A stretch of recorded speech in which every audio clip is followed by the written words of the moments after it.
হাওর এলাকায় উড়াল সড়ক প্রকল্পের কাজ দ্রুত শুরু হবে। প্রাথমিক ও গণশিক্ষা উপদেষ্টা মোহাম্মদ মুশফিকুর রহমান স্বপনের তথ্য ও ভিডিও চিত্রে দেখুন বিস্তারিত।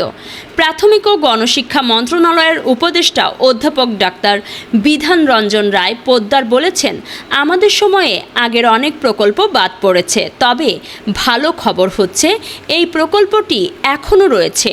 দ্রুত এটির কাজ শুরু হবে। শনিবার দুপুরে জামালগঞ্জ উপজেলার ৩.৫ কোটি টাকা ব্যয়ে হাওর এলাকায় উড়াল সড়ক ও ভৌত অবকাঠামো উন্নয়ন প্রকল্প এলাকা পরিদর্শন শেষে এসব কথা বলেন তিনি। এ সময় উপদেষ্টা বলেন, টেন্ডার নিয়ে কিছু ত্রুটি রয়েছে, এগুলো পুনরায় টেন্ডার দিয়ে দ্রুত কাজ শুরু করা সম্ভব। এ সময় প্রকল্প পরিচালক গোলাম মাওলা, প্রাথমিক শিক্ষা অধিদপ্তরের পরিচালক মোহাম্মদ কামরুল ইসলাম, জেলা প্রশাসক ডক্টর মোহাম্মদ ইলিয়াস মিয়া, পুলিশ সুপার তোফায়েল আহমেদ উপস্থিত ছিলেন।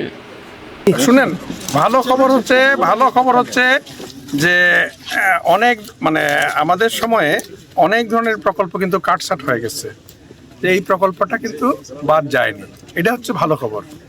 তারপরের খবর হচ্ছে যে আপনার টেন্ডারিং এর ক্ষেত্রে সেখানে তারা কিছু ধরনের ত্রুটি মনে করছে, সুতরাং তারা আবার রিটেন্ডার করতে বলছে। আমি আশা করি রিটেন্ডার হয়ে যাবে, যেহেতু এটা সরকার একটাকে পাশ করে দিয়েছে, রিটেন্ডার করলে কাজ শুরু হয়ে যাবে।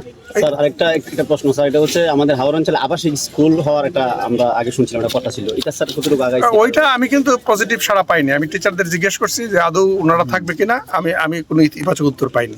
ফলে আমার কাছে আগ্রহ উদ্দীপক মনে হচ্ছে। একটা বিষয় হচ্ছে এই সেতু ওয়ার মাঝপথে অনেক জায়গায় রেকর্ডীয় জায়গা আছে, এই রেকর্ডীয় ভূমি যারা আছে এরা কি কোনো ওই বিষয়গুলো কিন্তু প্রচলিত আইন অনুযায়ী হবে। হ্যাঁ, প্রচলিত